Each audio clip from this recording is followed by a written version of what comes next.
Welcome to Vassal's King's Grave. This is your dessert course for the Game of Thrones reviews. My name is Glen Dagos from the podcast Face and Fire forums. Hey, it's Hannah Shadow Baby on the forums. So we did actually record an episode last week, so this is the WolfCast edition of the recordings. Last week we actually did, Hannah and I recorded an hour and 20 minutes of magic, so a huge recording on episode 1. The trouble is that the recording didn't go to plan.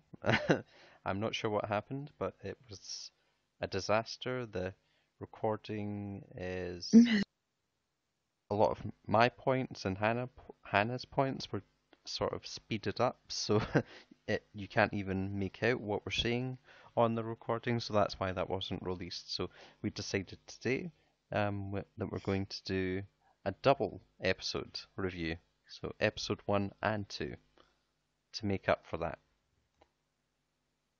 You can look for it on the Darkling Plain. That's right. I still have it just now. I was sort of tempted to release it as a bonus episode, but then I thought there's no point because you can't even make out what I'm saying or most of what Hannah's saying. I think because... Are you short on time? Well, we've got a podcast for you. I think because it was recorded from my computer, that's why you can't really make out anything that I'm saying, but there's parts of what Hannah says that you can make out on it. Maybe if you just do some crystal math or something, it'll be fine. I did. It'll all make sense. Oh, I did. This was hilarious. I did try and I tried to adjust the audio on the file, so. Oh God, I thought you were gonna say I did try crystal meth. I was like, no, Glenn, no. So there's a feature on Skype that you can use, on Audacity that you can use, and I changed the speed of the file, thinking that because it was sort of speeded up and you can't make out what I'm saying, that if I reduced the speed, then it would work out better, but it did not work that way at all. No, we have a saying in audio, you can't polish a turd. It just gets messier. Although I bet it sounded really funny. Although, one thing before we talk about the reviews for Game of Thrones, there is the Podcast Awards. If you hadn't, as if you hadn't heard enough about that this month. It's coming towards the end of the month, so that's why we're just doing that last push towards votes because we're desperate for votes for the Podcast Awards. So there's still time. There's up until the 31st of July that you can still go to podcastawards.com. You'll see a form of 15 other podcasts that include People's Choice, Politics, Movies, Film and TV. So Vassals of King's Grave would like you to nominate us for Film and TV and People's Choice. If you would be kind enough to give us your votes, that would be excellent. But if not, then there's plenty of podcast. Well, it's an excellent way for you to, of course, recognise all the podcasts you love yourself. Although, just vote for us, please. Yeah, that's the headline. It is, yep. Game of Thrones returned, and not surprisingly, it outshone all the other previous episodes of Game of Thrones history in terms of viewing numbers. So that's one thing that I like to do, just give you an update on, of course, the show, how that's doing in terms of audience, share, ratings. So it returned to the UK, and that had the highest launch of any episode in the past, so 2.84 million viewers. Once you add in all the on-demand content, everyone that's recording or watching through on-demand, then it's 4.5 million people had watched the opening episode. So that's just about half of everyone that was able to watch it, because it's on a platform called Sky, and there's only 9, 10 million customers with Sky. And then with America, it opened with 10.1 million. That's just the people that own an HBO account. Oh, right, okay. Oh, as in... And that's not counting... illegal piracy, you mean? Well, no, I mean, like, okay, so I own the account, but then my friends watch with me. Oh, true, yeah. Do you know what I mean? So, like, I'd say probably for every one of those account holders, there's at least 2 or 3 other people sharing the experience. Because even if, like, you own your own account, for us, it's like we want to watch it together anyway. So only one of us is logged in at the time. You know, I cannot believe that... I mean, this happened a few years ago, but it was still, like, I couldn't believe it at the time. So I went over to Ireland. My grandmother had passed away, and went over to Ireland. This was about 5, 6 years ago. It was series 2 of Game of Thrones. I remember I watched the first episode of Game of Thrones. Sorry, the first episode of series 2 Game of Thrones at my aunt's house when I was staying there, because I was like, oh, please can we watch Game of Thrones? And eventually they caved in and let me watch that. FYI, they didn't like it. I don't know if things have changed since then or not, but I said to my uncle the next day that, oh, we watched Game of Thrones, and he was like, never heard of it. And I was like, what? It's filmed in Belfast? No, isn't it? It's filmed in Belfast, isn't it? Yes.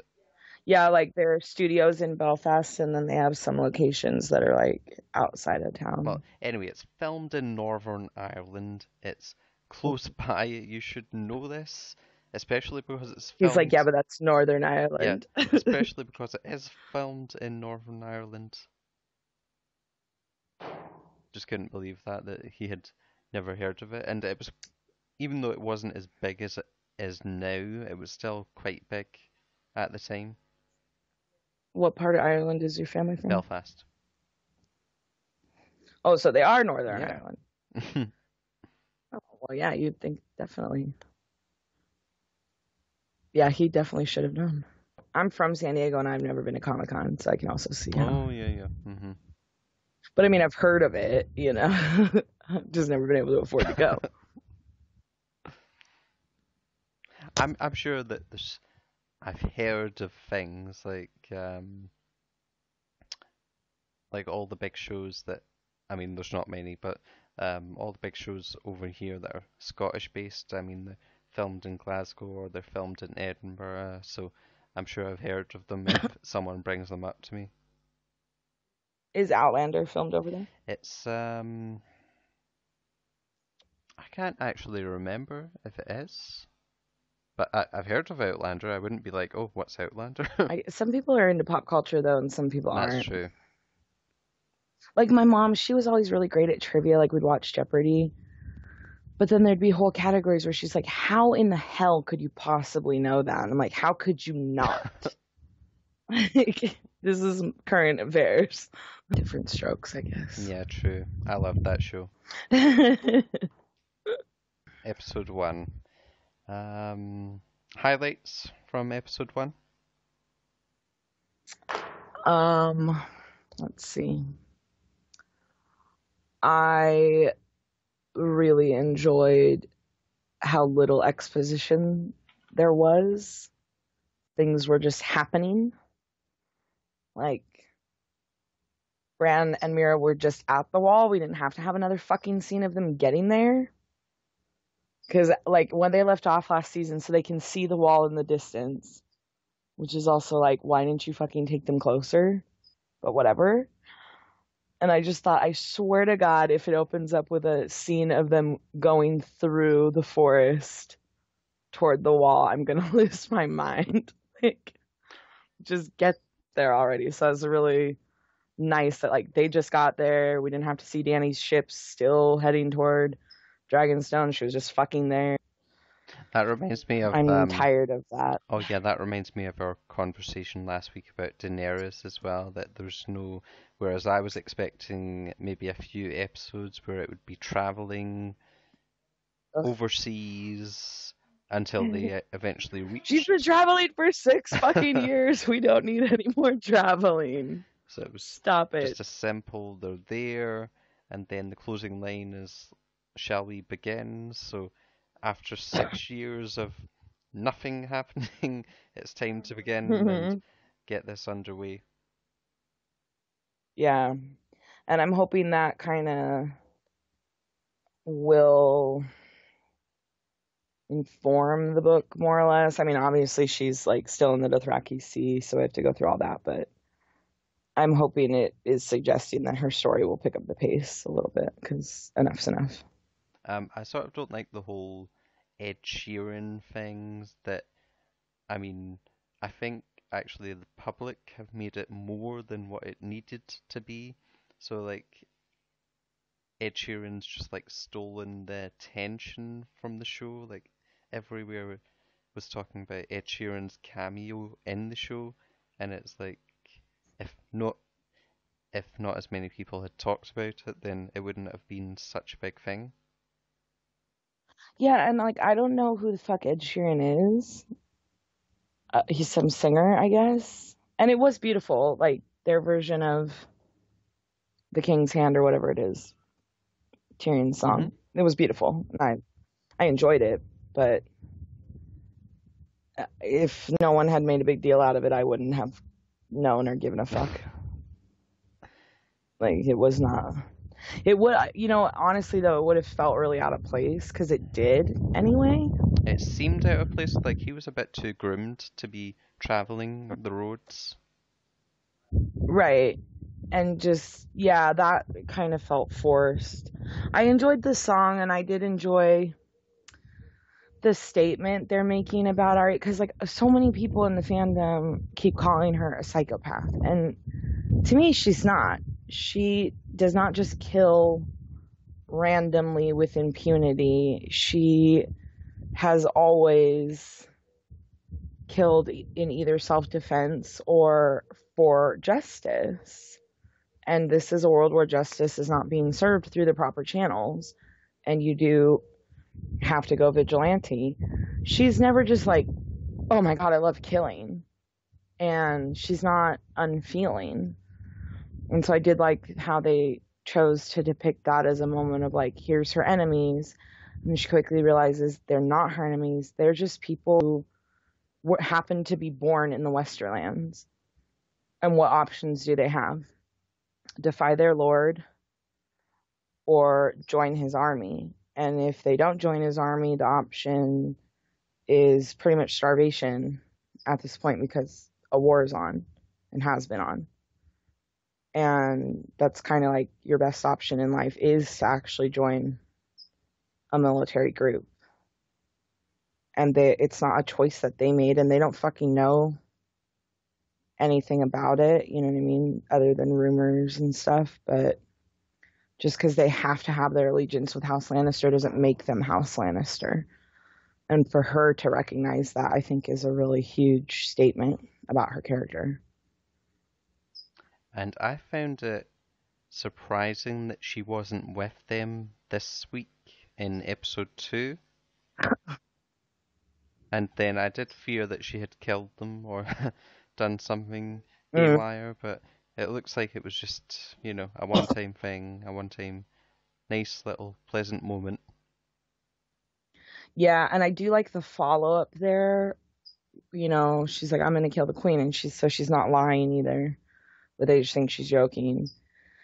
And then when she's at the inn and Hot Pie tells her what's going on in the north, you do see her struggle for a second with the choice, like, do I keep going south for my vengeance or do I go home with the family I have left? And if she was just some bloodlusted heathen, she would have kept going south. Instead, she turned north. Mm-hmm. I mean, it frustrates me when, I'm sure it's the same way like people get frustrated me when I just paint Kat as like the villain and nothing's going to dissuade me from that. But it frustrates me when people talk about Arya as being like a psychopath or on that path in life, because I just don't see her that way at all. Yeah, see, I'd be much more interested in like Game of Thrones actors making a cameo on other things. Oh yeah. Like, I know that Dan and Dave are really close with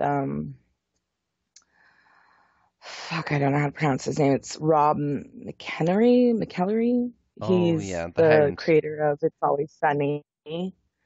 No, Oh, sorry. he's the creator of It's Always Sunny in Yes. Philadelphia. Okay. And so in their, I think it was their season opener last season, Dan and Dave made a cameo. Oh. And like he usually hosts their Comic-Con panels and stuff because they're good friends. And so that I found really cheeky.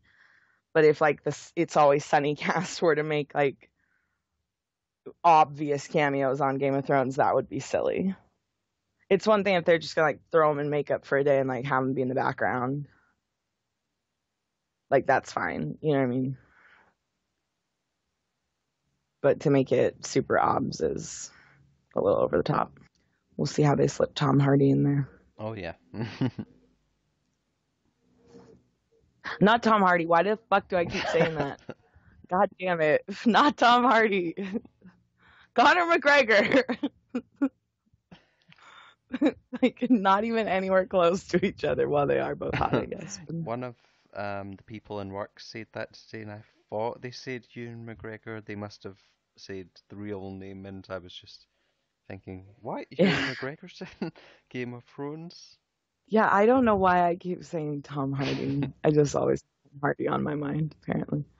And in terms of the big storylines, there was Sam's storyline, sort of like Groundhog Day meets Harry Potter, and then that was continued into the second episode where quite a revolting scene when he's performing an operation on Jorah.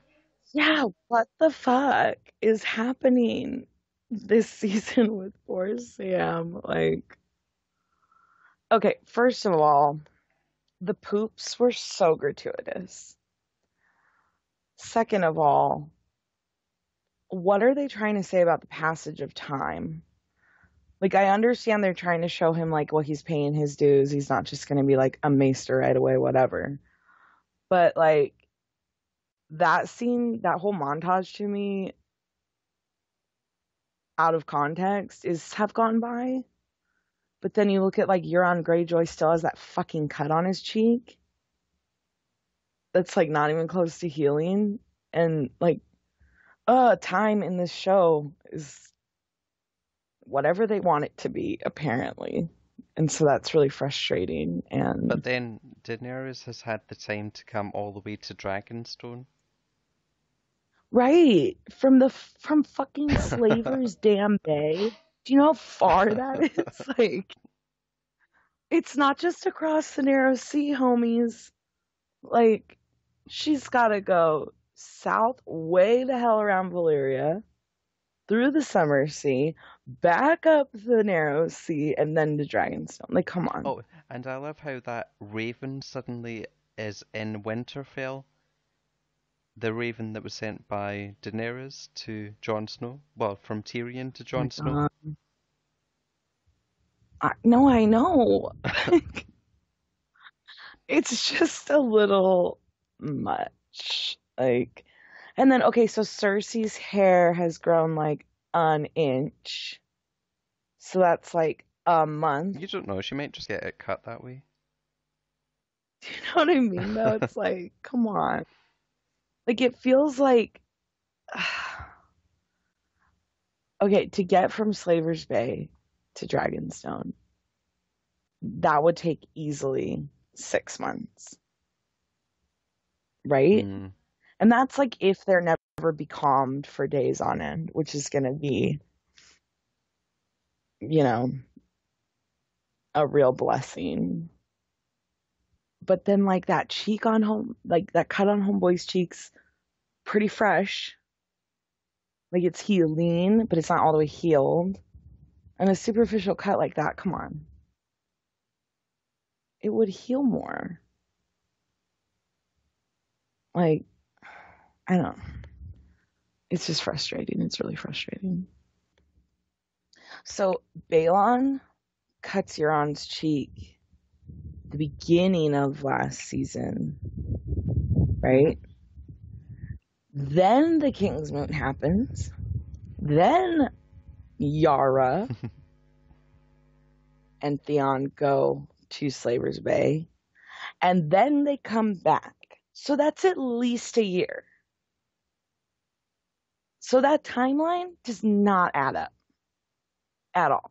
Like, Cersei's hair should be a good foot longer. That cheek should be a fucking faded scar for that to happen. Like, they didn't catch, like, the East Australian current and just warp over there and then back. Like, what the fuck? You know? But that's kind of, like, what they're saying. I don't get it. Oh, and also, like, he builds how many damn ships? Oh, yeah. And that cut on his cheek's still fresh. Like, it takes a while to build a boat. I'm no sea captain, but I can tell you it takes longer than that to build a boat, let alone a fleet of ships. How that small group of people built that many ships with so little resources, I'll never know. Yeah, dude. Like, okay, so then we're on Bear Island, and there's ass loads of trees. That's where they would have had to gotten the trees from. Like, that whole thing should be raised. There's no way they had that many trees on the Iron Islands. And no one else is going to give them permission to come get trees. It's just ridiculous. Although I did like the way that silence looked. I thought that was pretty badass. I appreciated that depiction of the ship. Oh, yeah. I don't think that Cersei will care too much about... What do you think the plan is from Euron? Is the plan to use Yara as a hostage to get Tyrion or something else? So in the trailer for like He's in the third King's episode, Landing. yeah, and it looks like he's pulling them through a mob on ropes. So I'm gonna guess that he's making Yara and Illyria do like a walk of shame type thing. Oh, okay. So at least she'll be able to get vengeance for Myrcella from Illyria. Oh, I never thought on that. I imagine it's gonna go down something. I mean, Cersei's such a sick puppy that. So, like, her whole thing with Tommen is that he banned trial by combat. I think she'll probably reinstate it and let Illyria do trial by combat, and she'll have her with the mountain and let the mountain go at her. It's just like the combination of the psychological torture of facing that man that like killed your lover. You know, kind of like the Bear and Brienne kind of thing. You know what I mean? Like, oh, well, you have a chance to fight for your life, but like obviously there's no contest. All right, I never thought on that revenge for Myrcella's death. But I still don't think that's like, remember episode 1 when he said, I'll bring you back the greatest gift possible? It doesn't quite, I don't know, strike me as the greatest gift that he could bring back. Yeah, he said priceless. So, yeah. so I'm thinking like that's what they'll do with Illyria, and then yeah, they'll probably try to use Yara as some sort of like bargaining chip.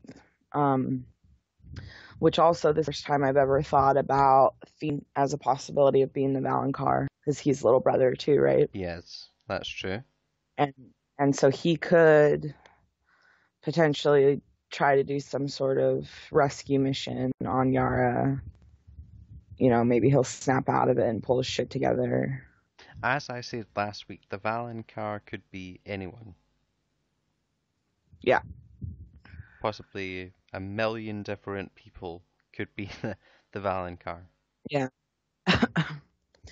So we'll definitely have to see about that. Yeah, I'm not sure what his plan with quote unquote Yara is gonna be. I fucking hate saying that name. It just drives me nuts. But then it's like, why would Tyrion give a fuck about Yara? Why would Daenerys? I mean, even though she does like her, it's like not That's enough to give her up one of that's her my thing. dragons. Well, and the fleet is already toasted, so she's of no value anymore. In fact, it's almost like, great, you did me a favor. Now I don't have to make any concessions with the Iron Islands. Sort your shit out. I'll be there in a minute. Like, I'm gonna burn this mother down. So yeah, I mean, we'll have to see what the deal is there. I can't even really imagine. I think Ilaria is definitely done. Possibly trying to use Yara to get to Elena. I like, Possibly. but Elena's not stupid enough to fall for something like that. So who cares? I don't know. Thoughts on seeing Nymeria again? Um, eh, it didn't do a lot for me. Just the whole fact that they're not doing the warging with Arya is a bit of a frustration. So it really devalues the whole direwolf Oh, thing true. and makes it just kinda like, whatever, okay, that's a thing, but it's not really a thing. And you don't want to waste your VFX budget having it go anywhere, so what the fuck's the point of that? It's just, yeah, whatever. As soon as I did see the wolves, I did expect to see Nymeria at some point, but massive. Well, she was massive anyway. Well, I just think like the time for that came and went, right? I mean, that's a thing that happens way the hell back in like Clash for Arya. She goes out to the woods to make a wee, and the pack comes up on her and then kind of leaves. And we know from the wolf dreams that that is Nymeria's pack, and that's why they leave her alone. But I don't know. It's just, why bring it back so late in the game? If you don't want to do that, just don't do that. It doesn't matter. I feel like there's some significance to it that Ghost and Nymeria are the only ones alive, but I don't know if they have plans to do anything with that because you've got the special effects budget and they've got tons of other actors to pay and stuff. Yeah, I know that. So in that like episode recap, Dan and Dave were saying that it's a nod to when Ned is talking to her about being a lady. Oh yeah, I remember. And then he goes like, "Oh, that's just not you." So it's Arya recognizing that Nymeria is not tame anymore, and that's just not her, and it's okay. And I don't know, it just still seems so. Don't waste screen time with stuff like that anymore. Like, I was really disappointed in episode 2. I thought that opener came out so strong this season, and so minimal exposition, just things are happening, and then episode 2 is like, oh, okay, we're back. Like, everything will take a million years, except for when it doesn't, when it's convenient for the plot, and ravens just move at the speed of light. Everything. So Something that that I find a bit jarring is just how easy they make it look for all these characters to meet. So like you've got next week, I'm guessing Jon and Daenerys meeting up, but then back when right. Tyrion and Daenerys met as well, and it's like, oh, look how easy that was compared to when you see it written down in the books. Right. Yeah, I mean, there's so many dynamics that the show just can never replicate from the books. But with the show, it's like, why even go do any Dorne things at all? I mean, you have to get another location, you have to get new actors, and if you just wanted to have it be some one-off bullshit thing, just don't do it, you know? Well, talking of Dorne, I know that a lot of people will be happy that the sand snakes are gone. Yeah.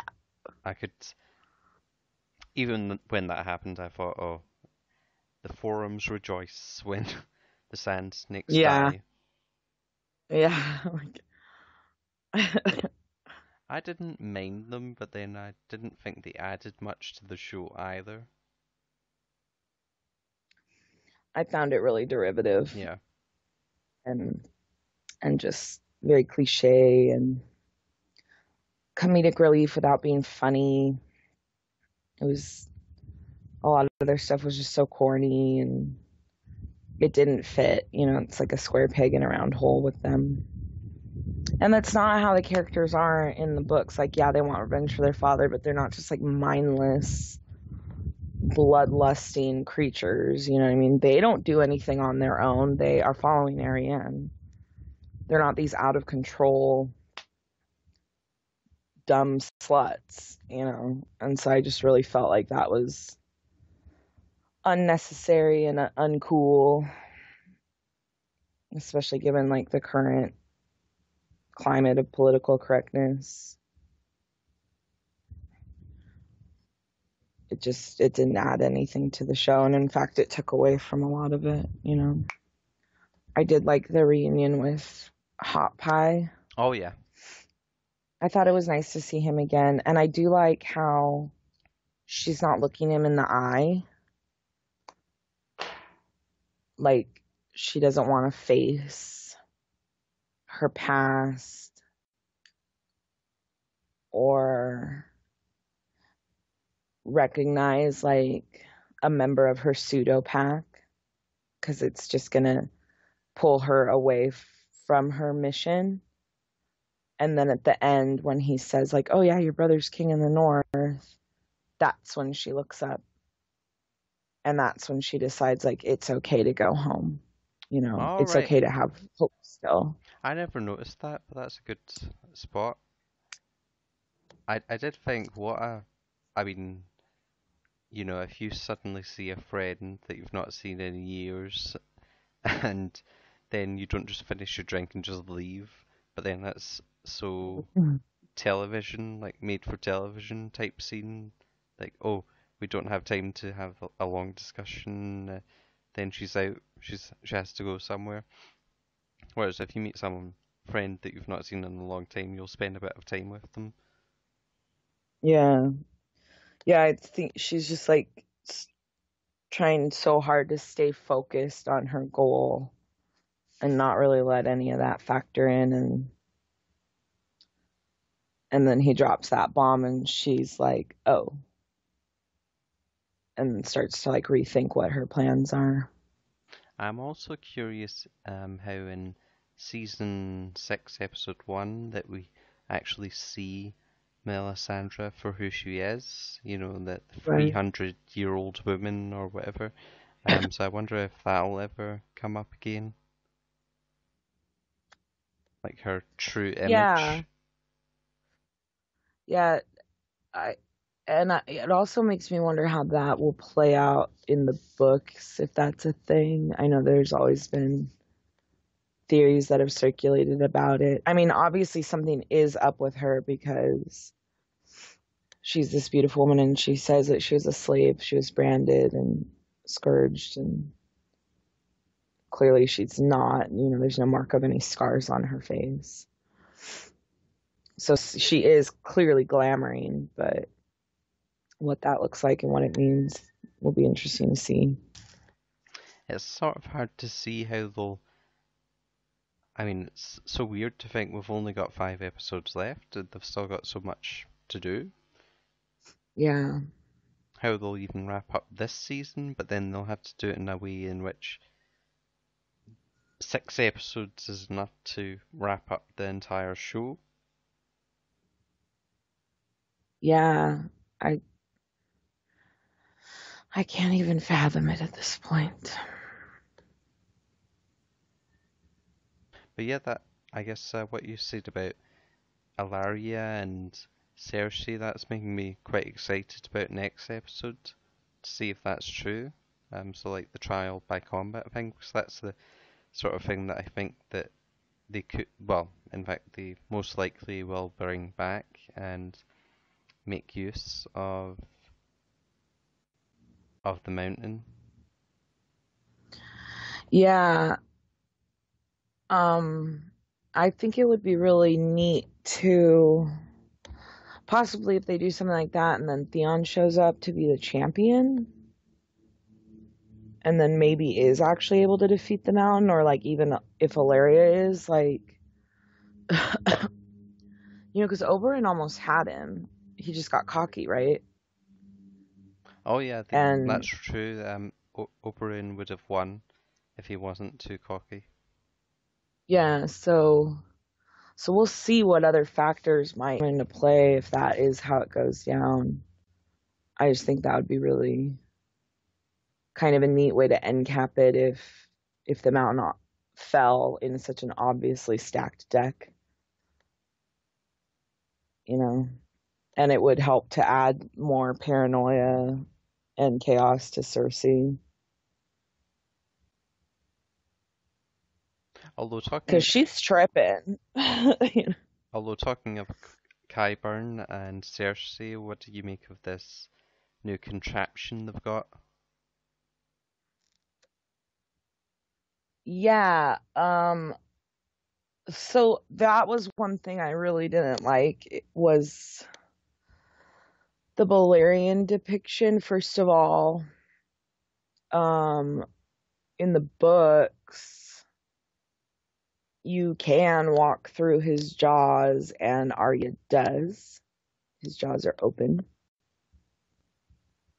And so I just didn't like that. And it's not big enough, so that kind of pissed me off. And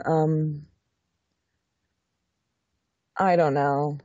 I think I think one way or another, probably Viserion is gonna die this season. There was some leaks that suggested it, and I just definitely think he's of the dragons the most dispensable. But that's like my concern is, are they gonna try to go sack King's Landing first, or is she gonna take him north? And if he falls up there, will he become like a white dragon? Hmm. Because that would be really fucked if that were a thing. Would definitely not help anyone out. So we'll see. I like that stuff to me is just it either is or it isn't going to happen, And how it will affect Danny ultimately is a mystery. I don't know. It's a little overwhelming to think about. Like if you'd have told me going into last season that Summer was going to die, I'd have been like, no, not. He's not. But with the dragons, I feel like it kind of is a logical conclusion. She's going to have to take a hit, right? And she doesn't really have anything personally that would be as big of a hit, except for one of her dragons. I know that's true. I mean, Summer and Shaggy Dog died both in the same season. Yeah. And it's sort of hard to imagine one of the dragons dying because it's all these parallels between Aegon's conquest and the Free Dragons, and they brought that up in this episode too. In episode two, that she she brings the same number of dragons as Aegon 300 years ago. Yeah. But I think that'll help her kind of break away from that identity too in the end. Like you can knock her down, but she'll get back up. It can't just be like just winning all the time. She can't win so much we're gonna get sick of winning. She's gonna have to, just for dynamics and storylines, something's gonna befell her that's gonna be bad. Oh well, do you not remember Like when she I'm a was captured little by the other Dothraki clan and she overcame that? well, no, I know, and I mean like she did lose Drogo and she did lose her child and whatever, but she's I feel like a dragon going down is in the cards.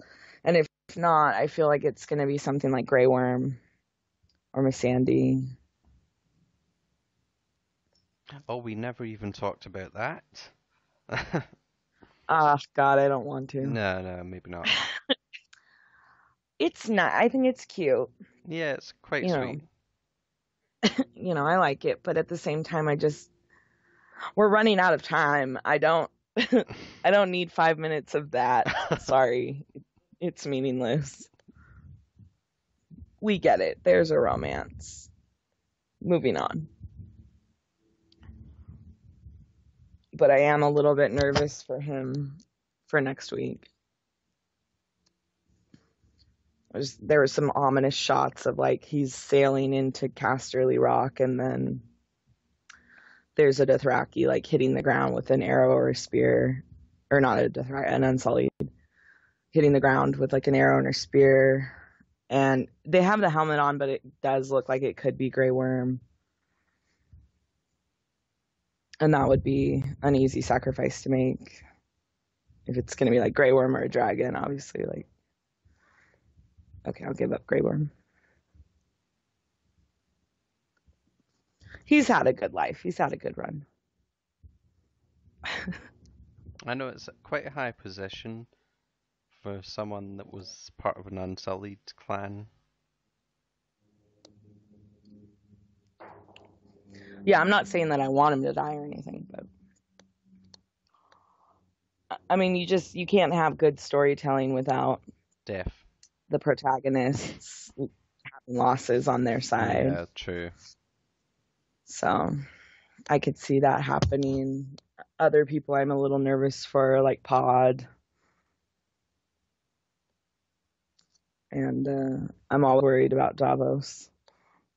Just because he's like my favorite. That's why I always think of the Mountain, and everyone views him as this unbeatable weapon. That's why I think what you're saying about the Mountain being defeated is something that could happen. Because that would be... Yeah, I would definitely like to see that. I don't know how that like could happen, just because anatomically he doesn't seem normal. I'm guessing if you did behead him, that would defeat him. But then they could always put him back together. Yeah, it's hard to tell what's gonna because like we don't know what Qyburn did to him, so what would undo that, I think it would be great if, I don't know, at this point I feel like they have kind of set it up for Theon Ex Machina, so it'd kind of be cheeky, I think, if they're like going to use that weapon he created and then maybe Theon jumps in and redirects it at the last one or something. I don't know, but I'm thinking he's probably up for it this season as far as being on the chopping block and hopefully dying in a redemptive way. Theon? Yeah. Oh, okay. I just think they've totally set it up for that, right? He could come back at any moment and bring in the cavalry, so hopefully that's how he'll go down, maybe saving someone, sacrificing himself. Which is, it's a lot how I look at the book Theon, even though he's in a much different place.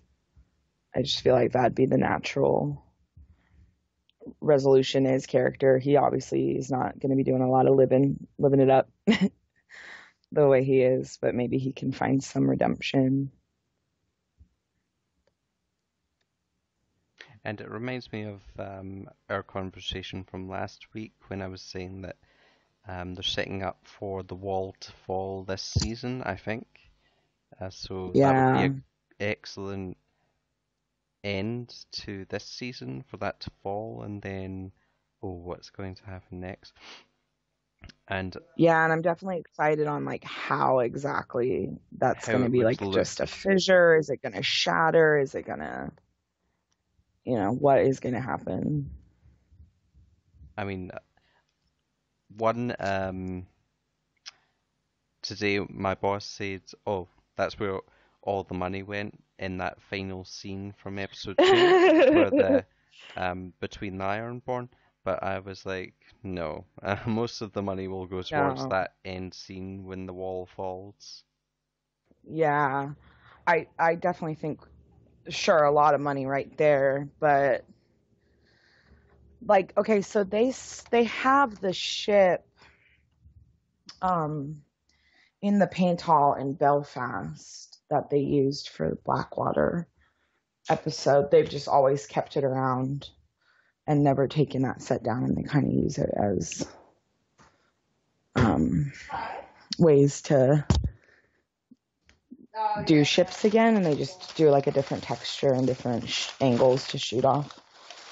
So the set itself they had, so the only real money being invested in that is the layering of the outside looks of it and stuff, and like a few details changed, but it's not like astronomical costs, I would imagine. I also wonder, you know how episode 9 has been like, oh, what's happening episode 9? I wonder if that will now be episode 6, or maybe they'll just do something big for episode 7 instead. Yeah, and it's hard to tell because like they were saying that 7's going to be almost, what, 90 minutes or something? Yeah, And then I think over 80. 6 is Yeah. supposed to be like 70 or something. So yeah, they never do like season ending cliffhangers, but I think if we were going to get one, it would probably definitely be this year, right? There's so much shit they have to do, right? Like even getting rid of like the Tyrells and Kevin and the High Sparrow last year. They Right, did a lot of clearing the board, but they still have so many loose ends to tie up. right. This reminds me of Ugly Betty, which I loved watching about 6 years ago. So when that was on, it was the final season of Ugly Betty, and they had so much storylines to tie up. There was only 4 episodes left, so they spent one episode where Betty imagines her life like she never had braces, and it's like, what was the Mm. point in that episode? You just wasted one of our final episodes on that when you could have tied up all the other loose ends of the stories. Yeah, or like flashback episodes. Exactly. Flashback, Don't clip do that. show episodes. Well, especially because that's like such an outdated deal because you can just binge watch shit now. Oh yeah. Like it was one thing, okay, when Friends did it, because yeah, unless you recorded the episodes on tape, you or bought the VHS sets or the DVD sets, you wouldn't have it all fresh in your mind. So it's one thing, right? But nowadays it's so outdated. That's one thing I like about I don't know if you've ever seen this show called Raising Hope, is by the same people who did like My Name is Earl. Oh right, I've heard of it. Yeah. Yeah, it was such a great show on Fox. And it was like originally on a Tuesday night, and then like at the end of the third season they moved it to Friday night. So it never did very well anyway, and then they totally killed it by moving it to a Friday night. And so in one of their final episodes, they kind of did like a flashback episode, but not a true flashback episode. They didn't actually do flashbacks. They just like talked about old storylines in like joking ways, almost making fun of that technique. So I really appreciated that. I love the ones where they do flashbacks, or, well, yeah, they do flashbacks, but it's not like things we've seen before, it's actual flashbacks of, or like it might be different angles from the same thing that we've already seen. So Right. it's not lazy where they're just recycling clips from earlier shows. They're actually filming this content. So that's one thing that I like if they have to do it Yeah. at all. Well, and I don't mind flashback episodes if it's like in the middle of a series that's not ending. That's fine, you know. But yeah. It's just don't waste time on stuff like that. That's my thing with like these silly sex scenes now. It's, it started off as being, okay, it's intriguing. Don't get me wrong. I'm a sexual person. I like seeing people getting down. I love it. But you've got a lot of work to do, Game of Thrones. Let's knock it off with this shit already. Like, Or that scene, that 5 minute scene between Varys and Daenerys, which could have been shortened, or, well, they didn't even need to do it at all.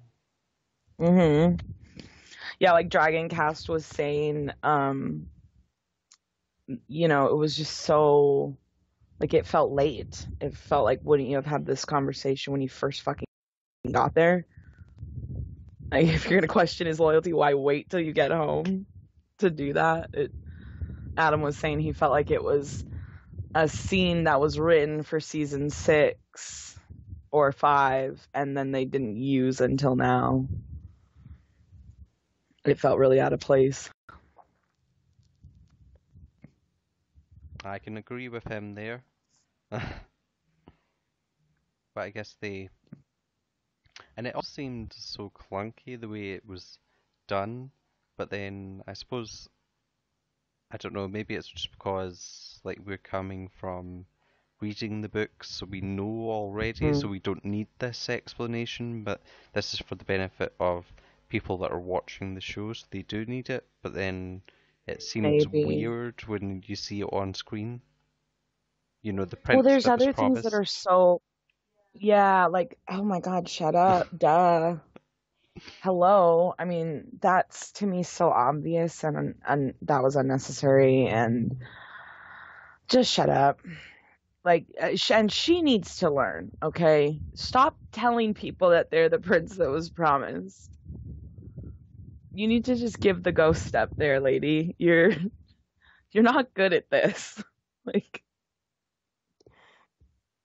just stop it, And then Exactly. there's other clunky things, like, to me in season 6, the whole stupid thing, and I know there's like so many memes about it,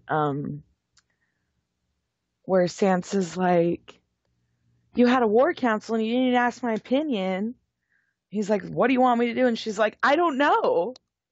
Stop trying to force rifts. Like, God damn it. Haven't they, if they don't need to fight each other like that? I'm done with that thing. I lose my fucking mind. I'm so over it. Love the actor. I think he does a great job. But for fuck's sake, get rid of him. Which actor? It's just obnoxious. His name's Aidan Gillian. Oh, yeah. He played Littlefinger. Baelish. Yeah, I'm just like, he's so just, it's obtuse at this point. He's so snidely whiplash. And it's like, hell fucking oh, why doesn't anyone cut his head off? Like, he's clearly up to no good. Everyone knows it. Knock it off. Like, just cut the shit with him already. I'm so tired of it.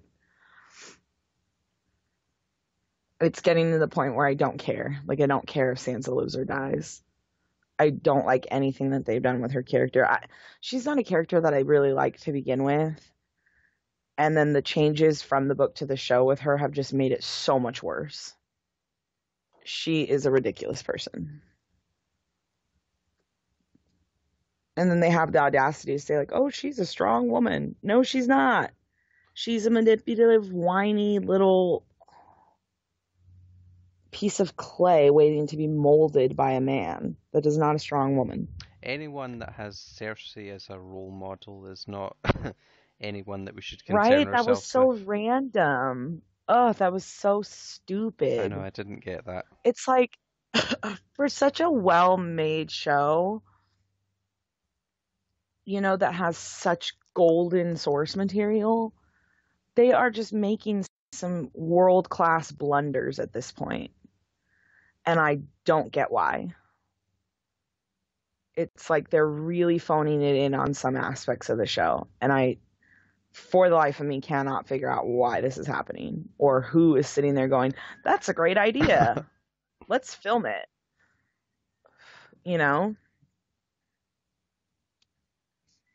Like, how has no one been like, you guys were really jumping the shark? Maybe we don't want to do that.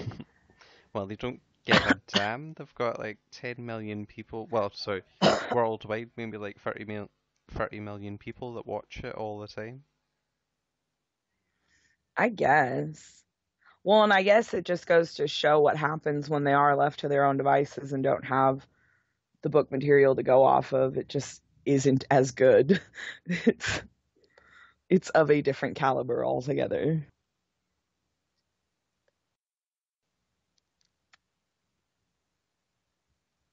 Yeah, Sansa's character to me is just ugh.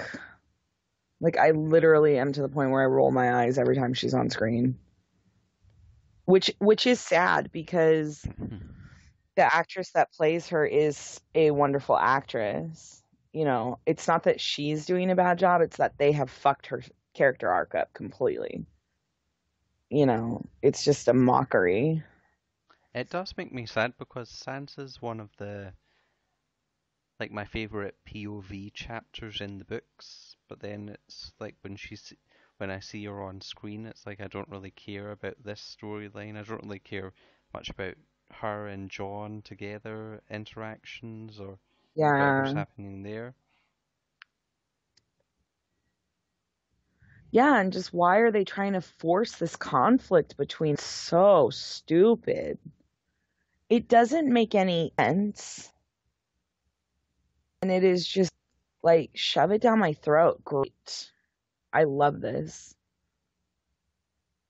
It's like they don't need any more conflict. There is enough fucking conflict, you know? Is it not to Well, is it not to do with the younger queen that will overthrow Cersei? That so everyone thought it was Cersei thought it was Marjorie, and then we're all thinking that it's Daenerys, but it could actually be Sansa. So that's why they're, elevating her status. Well, I mean, but that's like always been a It possibility, has, right? true. I mean, if for fuck's sake, that could be anybody. That as far as the books go, it could be Marcella, it could be Asha, if she does end up being Queen of the Iron Islands. I mean, it could be anybody. It could. So that's like, I don't put a lot of stock in Sansa living to the end of the books Ooh. either.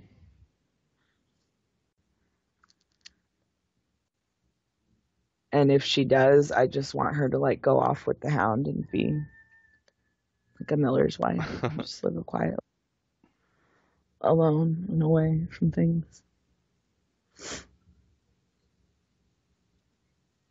But yeah, as far as her character in the show, it's like, I'm just sick of it. I'm done with Peter and his bullshit. There's enough going on. We don't need any more of that. Cut it out. It's really time that the show needs to trim the fat, and those are things that unless you just want to keep the actors around for contractual reasons, but do a better job. I mean, be better at writing, you know, don't make it so obvious. Like, I'm so sick. If I see one more shot of him sinisterly smirking in the shadows and letting his puppets dance, I'm gonna blow my head off. I'm done with it. Like, actually have him in the shadows. Like, that would be suspenseful. That would be, oh, whoa. And instead, it's just this predictable nonsense that one reason I love the show was like it wasn't like that. And now it just is becoming that. So it's frustrating. Like episode 2 really frustrated me. Because I was going to do Dragoncast with them and I was on for like 30 minutes. And they had me do my lemon cake and I'm like, I don't know, 2. I just don't care enough about it. I was so upset. Like at first, while I was watching it, I liked it. And then like Varley came on the thread and was like, I already hate this fucking episode. And I kind of went like, why? But then I started thinking about it. I'm like, oh, I know why, because it was nothing. It was virtually meaningless. There's like some good things and the rest of it was just by the numbers. And it's just not why I fell in love with the show at all. And so by the time we got to recording the episode on Monday, I was like so worked up about it, you know? And it was hot as hell in my house. I wasn't feeling well. So I just kind of like, I was like, I'll be back in a little while. So I was going to lay down for a bit in front of my fan. And then I just ended up falling asleep and not caring to go back on the episode. And I felt kind of bad, but So is it I still told them, like, you can just cut all of me out, you know? is it still a 2 for you? Yeah, possibly even lower. Oh. I mean, it just is, to me, it was so, especially contrasted with how strong I felt the opener was. It was just bad. It's just not great writing and not amazing storytelling. And it's so, some characters are just spinning their wheels. And I'm, 7 years in, I'm just tired of that. It's starting to be draining. So I'm hoping this weekend they'll bring it back up and things will change and start moving forward a little more. And I can kind of see like, okay, you come out of the gate really strong with the first episode and then you got to calm it down in the second and third, just because otherwise it's going to be up, up, up, up, up. You know what I mean? You can't ratchet all the way up to the season finale or you won't have a 8th season left, right? But at the same time, there's just some things that need to really pump the brakes.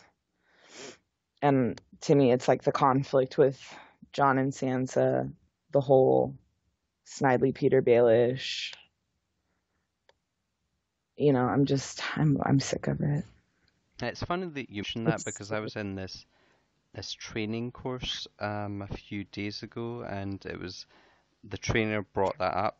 So she was talking about conversations, how like because I work in a call center, she was talking about conversations that the intro to the call and then the ending to the call are the most important because those are the parts that will really make an impact and the person you're talking to will remember. So that's where she compared it to Game of Thrones, where you start off with this explosive episode where a lot happens, and then they gear up towards the end, where a lot of exciting things happens towards the end, whereas in the middle there's some, I guess, the episodes aren't as good because not much happens in them. It's setting up for Right. the ends. Yeah, so I mean, I guess maybe that's what's happening. I know you have to have peaks and valleys, right? Or it's just going to be one big tsunami. But still, just some parts of it are incredibly frustrating to me at this point, I'm not even going to go into the whole fucking everything they're butchering with Jamie's character. I'm not even gonna go there. Don't get me started. We'll be here for another 2 hours. No, better end anyway. Well, Sunday fun day. We'll see what We happens. shall see. Thanks for joining, Hannah, and thank you for everyone that listens. Yeah, thanks, Glen, for hosting and doing all the legwork. I've got my fingers We'll see you next crossed week. when we hang up the phone that there will be a nice recording that's an hour and 50 minutes. Yeah. And I'm knocking on wood. Okay, bye. Okay, good night.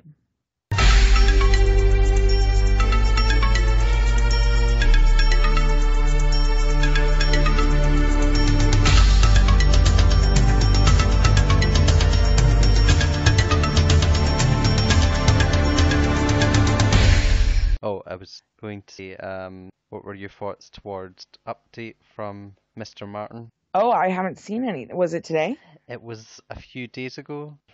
It was basically a copy and paste from his 2016 blog, the 1st of January one. Yeah. So a lot of the words were very similar to what he had written then. Well, I mean, I can definitely see like why the no pages one is stupid because there's like what 12 chapters that we can read chapters out, right now, yeah. So there's something, but come on. What do you expect us to do? I know, I was sort of thinking that's not an up. I want a real update, like I don't know, 70% done. Yeah, something. Just tell us the truth, George. But then Tell us the truth. I suppose if he had written, oh, I've written 300 pages so far, we would all be sort of depressed right now. Yeah, if he's like, I've written 12 chapters. And you've read them. I'm working on 13. Don't get me wrong, I have the utmost respect for this man. He's done something that very few people can do, which is create something that is so epic and intricate and not ridiculous. He's an artist, but I do feel like you've made a commitment to the public and you need to work toward fulfilling it, I agree. On a smaller scale, when I was doing my dissertation for my final year of university, I procrastinated so much on that and just kept delaying things, and then eventually I couldn't even finish it, couldn't even start it actually in the beginning, and that's just like a small scale project where like 70 pages is good, whereas he has to write over 1,000. My thing though is like with something smaller scale like that, you're either like given a prompt or you need to come up with one for yourself, and then it's all new. This is the 6th one in something that he's been working on for over 20 years. And he's said many times, I know how it's going to end. I have it all in my head. So get it out of your head and stop distracting yourself. That's like my only thing. Yeah, it wouldn't be frustrating if I felt like, and I understand, like, you've got to make the rounds. He is a public figure. He part of his income is going to be making appearances. I don't, fault him for that. But it's like with the wild card stuff, and I understand he did that first, but that's not really your bread and butter or what made you famous. You know what I mean? Like, and just my whole thing with it is like, finish it, get out from underneath it. If you're having trouble finishing, push through and be done with it. And then you can do whatever the fuck you want. Because I understand like that pressure too is probably not helping.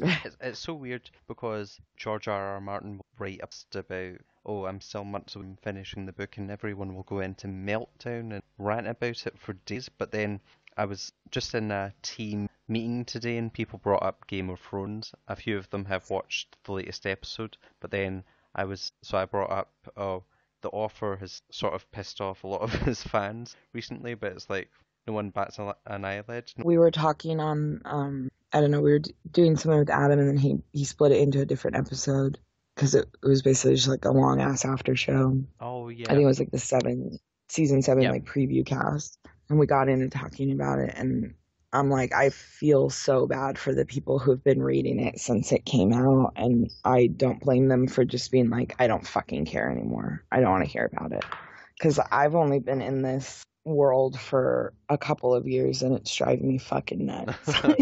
Although at the same time, like when I read the Wicked series by Gregory Maguire, like waiting for A Lion Among Men and then Out of Oz was like so hard, and I thought A Lion Among Men was like okay, and then I was so excited for Out of Oz to come because he said it was the last one, so I thought okay, for sure he's gonna like wrap this up in a nice little bow.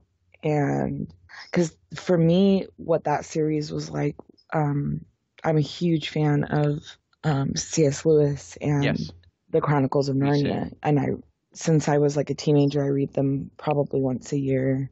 I love them, and they are wrapped up really nice. And so for me, the Wicked Years was like an adult version of that, like a more graphic, realistic sort of fantasy telling. And I was like shocked when I read Out of Oz, and there was like all these questions that he still had, and I was like, "Fuck you! I waited 4 years for this damn book." Like, I pre-ordered it and everything. I was so excited, and then I remember being really disappointed. So I'd rather have him, I'd rather wait another 10 years if I had to, as long as he doesn't fuck it up, you know. Like if it came out tomorrow and it was subpar, I'd be really angry. But at the same time, the wait is just like, oh god, it's like Ulysses getting home. It's never gonna fucking happen. And I've had experiences where I've liked an artist, and then once their album comes out, it's still awful. And, well, it's not as good as the last one, and it's like you've had more time to do this one, and then it's like, what was the point in you're going to release something, average at best? Yeah. Oh, I feel the same way.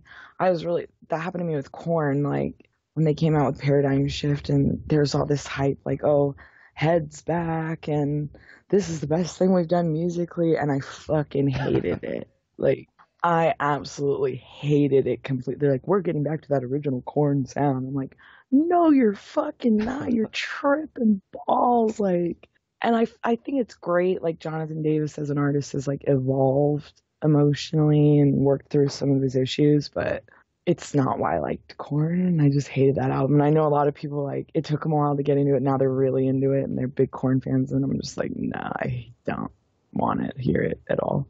But it also reminds me of a series of unfortunate events. That ended with such an anticlimax. There was all these questions going into it. There's 13 books, so by the time you've read the 12th book, you've got all these questions in your mind, and then you get to the 13th book, all it does is give you more questions that are unanswered.